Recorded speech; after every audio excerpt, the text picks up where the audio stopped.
안녕하세요. 스포츠 분석 청교수입니다. 저희 채널을 방문해 주셔서 감사합니다. 저희 채널은 국내, 해외 모든 경기들을 하루마다 최신으로 분석해서 가족방에서 공유하고 있습니다. 적중이 어렵거나 한폴락에 시달리시는 분들을 위해 저희 청교수 가족방은 100% 무료로 가족방을 운영 중에 있습니다. 24시간 내내 언제든 문의 주시기 바랍니다. 그럼 오늘의 경기 분석 시작하겠습니다. 4월 28일 해외 축구 6경기 분석 시작하겠습니다. 첫 번째로 인테르 대 토리노 경기 알아보겠습니다. 인테르는 밀라노 더비에서 승리를 거두었고 결과적으로 라이벌을 격파하고 우승을 확정짓는 영광을 누렸다.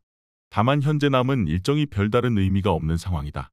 코파 이탈리아와 챔피언스 리그 무패 우승 모두 물 건너간 상태다. 감독이 로테이션을 쓰는데도 아주 적극적인 성향임을 감안하면 5번의 남은 라운드는 로테이션과 실험적인 운영을 하게 될 가능성도 낮지는 않을 듯하다. 토리노가 일단 인테르의 동기부여가 적다는 점은 이득으로 생각할 수 있다. 다만 토리노가 인테르의 견고함을 돌파할 만한 전력인지는 알기 어려운 것이 사실이다. 최근 5번의 매치에서도 한 골에 그치는 극악의 모습을 보여주고 있기도 한데 올 시즌에도 중앙에서의 창조성 부족으로 인해서 측면에 매달려야 하는 상황이 잦았던 것이 사실이다. 물론 두 팀의 견고함에서의 차이보다는 공격력에서의 우세는 인테르가 가지고 있긴 하다. 변수는 로테이션에 적극적인 인테르의 성향과 우승을 확정짓고 더 이상 인테르가 시즌 내내 동기부여 부족에 시달릴 수 있다는 것이다. 그렇다고 해서 토리노가 인테르의 견고함을 잘 공략하는 전력은 아니었다. 이번 경기 인테르 승을 추천합니다. 핸디 언오버 및 최종 조합은 고정 댓글 링크를 통해 가족방에서 확인해주세요. 두 번째로 본머스 대 브라이턴 경기 알아보겠습니다. 본머스는 브라이튼을 상대로는 아주 약했던 전력이다. 브라이튼이 본머스의 강한 압박이 붙기 전에 전개를 하는 식으로 가면 본머스의 압박도 상당히 무력화된다. 물론 현재 브라이튼의 미토마가 없는 것은 엄청난 이득이다. 지금까지 본머스를 온더볼 양상에서 매우 잘 괴롭힌 자원이었고 본머스 상대로 3골을 기록하는 등 본머스 킬러 노릇을 톡톡히 해왔다. 수비에서의 부담이 꽤 줄어들 것 같은 상태다. 브라이튼은 현재 공격 유닛들의 구성이 완전하지 않은데 이 와중에도 플랜 A의 변화가 없는 점이 아쉬울 것으로 보인다. 실제로 다른 전력들이 강하게 전방 압박을 하자 브라이튼이 빠져나오지 못하는 양상이 잦다. 최근 5경기에서도 2골만 기록하는 등 미토마, 마치 듀오가 양측면에서 활약하던 시절과는 확연히 득점력이 줄어든 모습이다. 브라이튼이 미토마와 마치가 있던 상황보다는 확실히 공격력이 떨어진 모습을 보이고 있는 것이 사실이다. 전방 압박에 상당히 고생하고 있는 것도 분명한 사실이라고 할 수 있을 것이다. 본머스가 강하게 대인 압박에 들어가면 브라이튼의 전개도 꽤 곤란을 겪을 수 있고 본머스의 기동성에도 부담을 느끼게 될 것이다. 이번 경기 최종 조합 픽은 아래 고정 댓글 링크를 통해 오시면 가족방에서 무료로 공개합니다. 이전 경기 분석 잘 보고 오셨나요? 최종 조합 픽이 필요하신 분들은 가족방으로 입장하시면 됩니다. 24시간 내내 언제든 문의 주세요. 영상이 만족스러우셨다면 구독과 좋아요, 알림 설정까지 부탁드리겠습니다. 이어서 나머지 경기들 분석 시작하겠습니다. 즐겁게 시청하시고 좋은 결과 만드시기 바랍니다. 세 번째로 토트넘 대 아스날 경기 알아보겠습니다. 토트넘은 상당한 위기다. 뉴캐슬 원정에서 대패하면서 5위로 떨어진 상황이고 아스날과 첼시라는 런던 라이벌과의 매치가 연달아서 있다. 사실 토트넘의 위기는 포스테코글루 감독의 공격적인 전술이 읽혀버린 것이다. 지난 경기에서도 뉴캐슬이 전술적으로 대응을 하자 빌드업에서의 미스와 광활한 뒷공간이라는 약점이 크게 드러나는 모습이었다.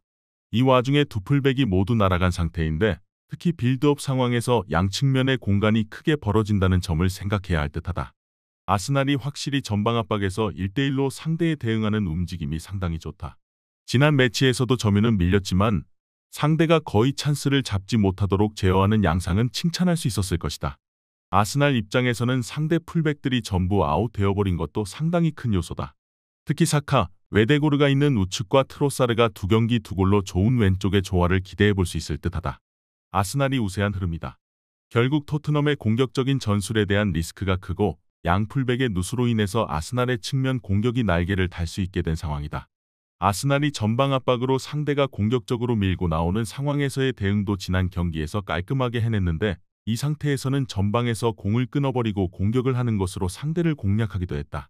이번 경기 아스날 승을 추천합니다. 핸디 언오버 및 최종 조합은 고정 댓글 링크를 통해 가족방에서 확인해주세요. 네 번째로 볼로냐 대 우디네세 경기 알아보겠습니다.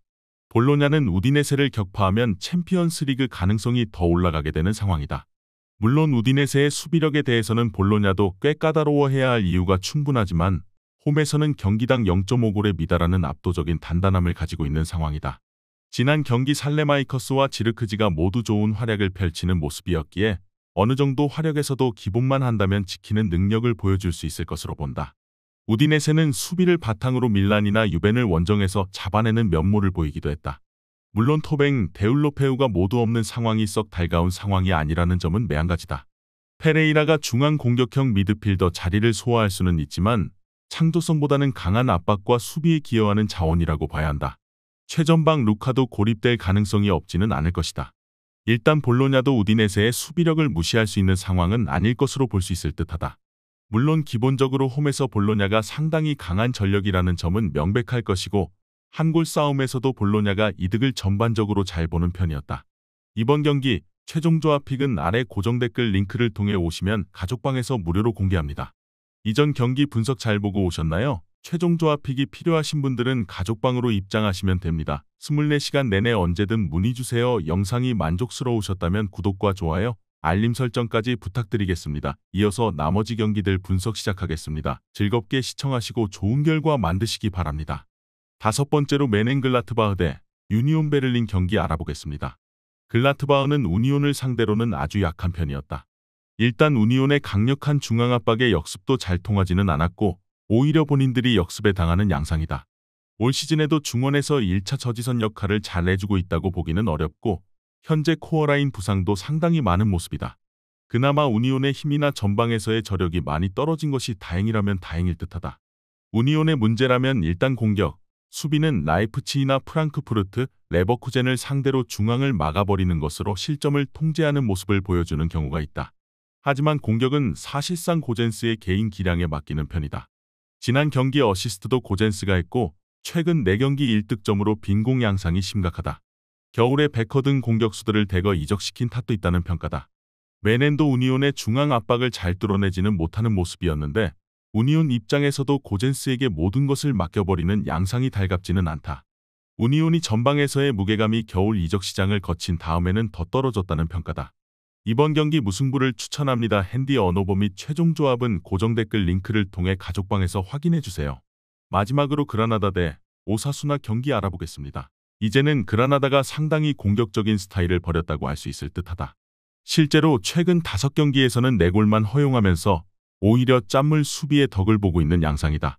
물론 이를 위해서 공격력을 상당히 포기해야 하는 상태다. 오픈플레이에서 기대 득점이 한 점을 넘긴 경기는 하나도 없었고 적극성이 떨어지면서 펠리스트리도 뭔가를 할 수 있는 건덕지는 많이 사라졌다. 오사수나도 현재 부디미르가 없으면 타겟 플레이와 득점을 모두 책임질 수 있는 선수가 없다. 지난 경기에서도 타겟형 스트라이커의 세컨볼과 이선의 골 기록으로 한 골을 기록하는 모습을 보여주기는 했지만 아무래도 부디미르의 대체자가 리그 3골에 그치고 있는 가르시아라는 점은 스탯상으로 매우 아쉽다. 그나마 파이브백도 서슴지 않고 쓰면서 수비를 견고하게 하는 플레이에 대해서는 신뢰를 어느 정도 해볼 수 있다. 일단 그라나다고 상당히 짠물 수비팀으로 거듭났다고 보는 것이 옳아 보이고 오사수나도 서슴지 않고 500을 가동하는 식으로 대응하는 경우도 많은 상태다. 물론 오사수나가 부디미르가 있었다면 언더 양상에서도 유리함이 있을 수 있을 것 같기는 하나 부상 상황이라면 전방 파괴력은 상당히 떨어진다. 이번 경기 최종 조합픽은 아래 고정 댓글 링크를 통해 오시면 가족방에서 무료로 공개합니다.